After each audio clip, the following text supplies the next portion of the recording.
എൻ്റെ എല്ലാ വ്യൂവേഴ്സിനും more taste and less ടൈമിലേക്ക് സ്വാഗതം. ഇന്ന് നമ്മളിവിടെ ചെയ്യാൻ പോകുന്നത് ഒരു മസാല ബ്രെഡാണ്. ടോസ്റ്റ് ചെയ്ത ബ്രെഡ് മസാലയിൽ പൊതിഞ്ഞതാണ്. നല്ല ടേസ്റ്റിയാണ്, ഈസിയാണ്, പെട്ടെന്ന് ഉണ്ടാക്കിയെടുക്കാം.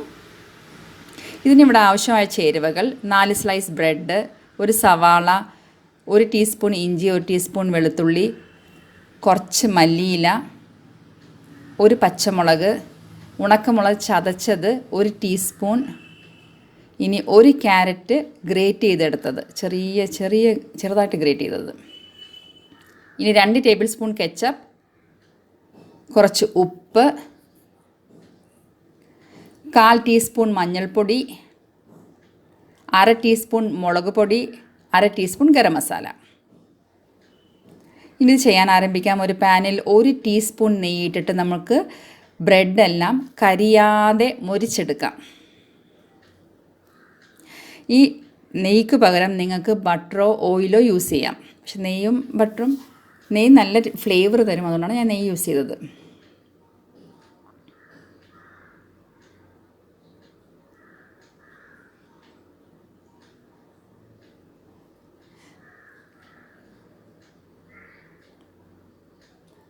നാല് ബ്രെഡും മുറിച്ചെടുത്തതിന് ശേഷം നമുക്ക് ചെറിയ പീസായിട്ട് ഇത് മുറിച്ചെടുക്കാം.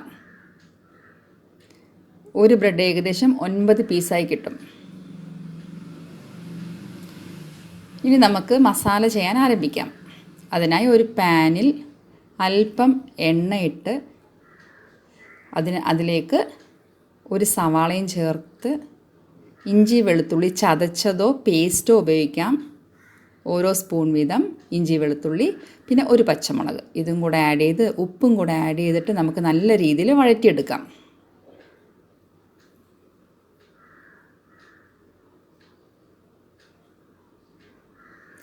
ഇതിലേക്ക് നമുക്കിനി മല്ലിയില ചേർക്കാം, ക്യാരറ്റും ചേർക്കാം. ക്യാരറ്റ് നല്ല വാടി വരുമ്പോൾ മസാലകൾ ചേർക്കാം. അതിനു മുമ്പേ നമുക്ക് ഉണക്കമുളക് ചതച്ചത് 1/2 ടീസ്പൂൺ കൂടെ ചേർക്കണം. നല്ലൊരു ടേസ്റ്റാണ് ഉണക്കമുളക് ചതച്ചത് ഈ മസാല ബ്രെഡിന് തരുന്നത്, അതുകൊണ്ടാണ് നമ്മൾ ചേർക്കുന്നത്. ഇനി നല്ല രീതിയിൽ വാടി വരട്ടെ. ഇപ്പം നമ്മൾ 3 കാര്യങ്ങളാണ് ചേർത്തത്: മല്ലിയില, ക്യാരറ്റ്, ഉണക്കമുളക് ചതച്ചത്. ഇനി നമുക്ക് മസാലകൾ ആഡ് ചെയ്യാം. 1/4 ടീസ്പൂൺ മഞ്ഞൾപ്പൊടി. മഞ്ഞൾപ്പൊടി നല്ല രീതിയിൽ വാടി വരട്ടെ. 3-4 മിനിറ്റ് വാടി വന്നതിന് ശേഷം മാത്രം 1/2 ടീസ്പൂൺ ഗരം മസാല ചേർക്കാം.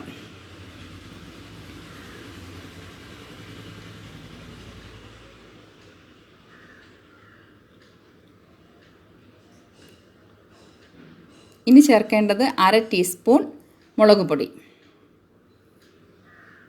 അതും കൂടെ ആഡ് ചെയ്ത് നല്ല രീതിയിലൊന്ന് വഴറ്റിയെടുക്കാം. 1.5 മുതൽ 2 മിനിറ്റ് വരെ വഴറ്റിയെടുക്കാം. ഇനി കെച്ചപ്പ് ആഡ് ചെയ്യാം. 2 table spoon ketchup. Restaurant style ketchup എങ്ങനെയാണ് ചെയ്യുന്നതിനുള്ള ലിങ്ക് ഞാൻ താഴെ ഷെയർ ചെയ്തിട്ടുണ്ട്. നല്ല ടേസ്റ്റിയും സ്പൈസിയും ആയിട്ടുള്ള ഒരു കെച്ചപ്പാണിത്. നല്ല കളറുമാണ് ഈ കെച്ചപ്പ് തരുന്നത്. കെച്ചപ്പ് ഇട്ടതിന് ശേഷം നമ്മൾ അധികം വഴറ്റാൻ പാടില്ല. ജസ്റ്റ് 1 മിനിറ്റ് മുതൽ 1.5 മിനിറ്റ് വരെ വഴറ്റാവുള്ളൂ. ഈ ബ്രെഡും ആഡ് ചെയ്ത് ഈ ബ്രെഡ് മസാല പൊതിഞ്ഞ് വരണം, അതാണ് ഇതിൻ്റെ മെയിൻ ടേസ്റ്റ് വരുന്നത്.